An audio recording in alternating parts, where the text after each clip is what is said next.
robots or Skynet and destroy humanity, or it's going to be amazing and everything would be great, and technology is going to make us better humans. So I think it's not helpful. I agree. I spend a lot of time in Silicon Valley, and there Yeah. is almost a cult-like Yeah. belief in that technology is going to save us from everything. But then I think there is this sort of my LinkedIn feed is kind of report saying how many jobs are going to be destroyed by AI, followed by report saying how many jobs are going to be created by AI. And I think there's That's really right. the only models we have are historical models. And we've gone through a lot of change in the workplace, even from the beginning of the 1900s, where most people worked in agriculture. Yeah. And we seem to have managed, but it doesn't mean to say that it wasn't always painless.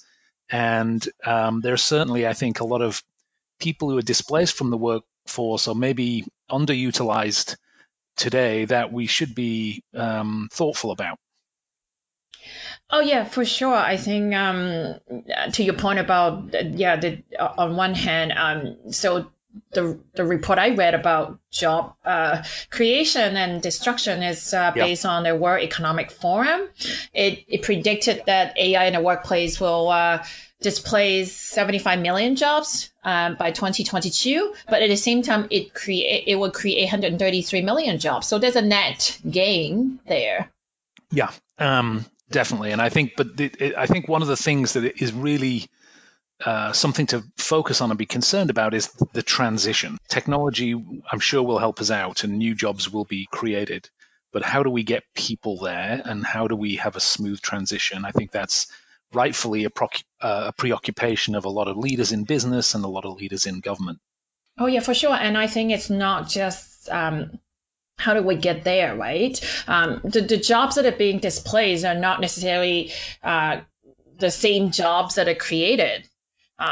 If you drive taxis and all driverless cars are replacing your job, the new jobs will be say replacing these driverless cars. You might not have the skill set to know how to repair these cars. So how are you going to get people to reskill? But I think one of the conversation that's really missing in this conversation is not just about, yeah, I think reskilling and upskilling and retraining, they are all pertinent, but at the same time, we seem to miss on the cultural component and also the component of human psychology. As you know, people identify themselves so much based Mm-hmm. on the job you do. I'm a computer scientist. I'm an accountant. I am so and so. How are you going to help? Yeah, how are you going to help people to, um, reinvent themselves and do this kind of transition and self change management, right? To say, I am no longer this person. I have to transition into somebody else in a way. That's a huge transformational For sure. challenge that we need to address. And it links to culture because different cultures also look at self identity differently. And we can't just apply training as in, okay, this is a cookie cutter approach. This is how we're going to retrain. And this is, how we're going to repeat that in 20 different places.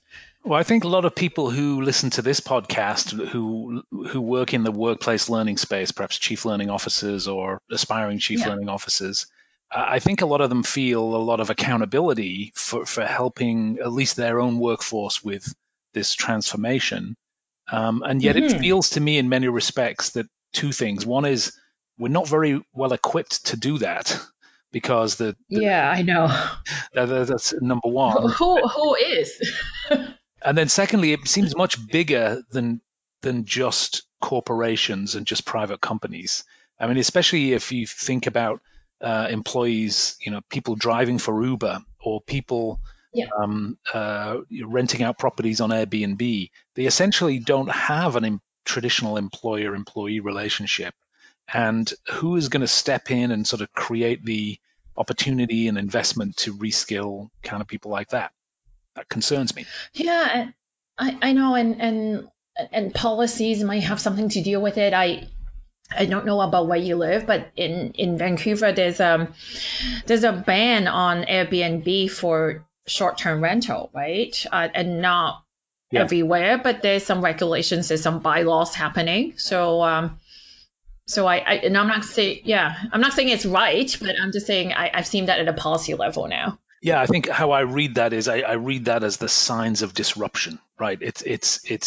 When you're breaking down old models, there are entrenched interests around those models that are not going to give up lightly. They will cling on to power and cling on to their traditional ways, and that's the sort of messiness around transformation that I think will be real and we'll have to deal with. Can we talk a little bit about a topic that I think you've just written a paper about, and that is data in the learning context. I was doing some research last night, and there's a guy called Clive Humby, who is a mathematician from the UK, and apparently he invented the Tesco Club Card, which for our American listeners is a kind of loyalty program model that's used in the UK. I have one of those. You do? Yeah. I'm pretty sure. Well, I know my mom. I did. I don't know what happened to mine now. Well, apparently back in 2006, he coined the term "data is the new oil," and he said it's valuable, but if unrefined, it can't really be used. It has to be changed into gas or plastic or chemicals, etc., to create valuable entities that drive profitable activity. And so it must be broken down, analyzed in order to have value. So I hear this phrase, data is the new oil, a lot, and I wanted to really I wonder where it came from and what it really meant. I think people use it generally to suggest that in the future, we're going to be able to derive a lot of value from insights that we unlock from massive data sets that are coming at us now because everything's being instrumented and connected to the internet. How well do you think learning organizations are poised to be able to create valuable insights from data around their learners? Wow, that's a loaded question. No. I've learned something I didn't know. Clive Humby coined the term. I personally don't think we're not ready at all. And the reason I say that is because based on one research by Toward Maturity and a UK learning organization, actually said around only 1 in 10 organizations. 1 in 10 organizations never analyze any of the data they collected. Wow. Even though on average they collect data in 14 different areas. And the same research also indicated that over half, I think 51% of L&D professionals say that they don't have the skill sets. They lack any in-house data skills, any access to them. They don't personally have them. So I think that's one big challenge is that traditionally people that are going into L&D, people that are currently in L&D are not necessarily trained in data and analysis, nor were they trained in thinking in terms of data. Well, I think it's fair to say that across the board, there's a lot of anxiety in terms of lack of skills around managing and getting insights from data, right? There's a massive hunger for data scientists, and there are programs springing up all over the place to accelerate you into that discipline. So that makes sense. And do you think it's particularly acute in learning? Yeah. I think just because there's a lot of pressure in learning professionals now to get up to speed. I think there's a lot of pressure for HR also. I think just any business units now, there's a lot of pressure in understanding and applying data. The other challenge within that, of course, is we are not in a habit of collecting data.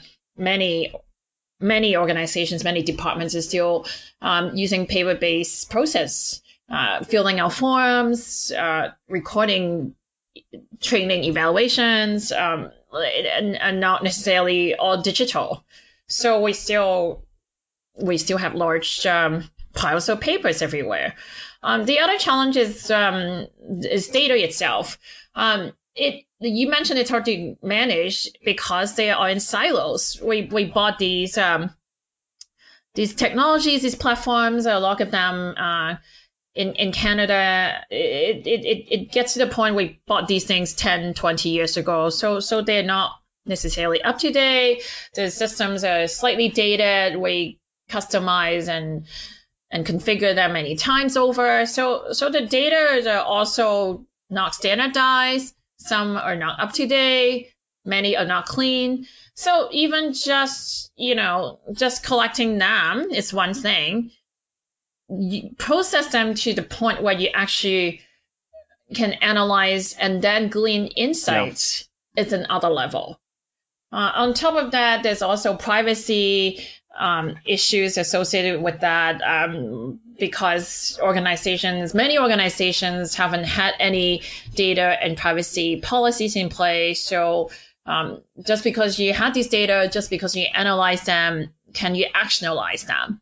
What are the consequences if you look at these data, you get this insight, and you predict this employee is not doing so well at his or her job? Are you going to do something?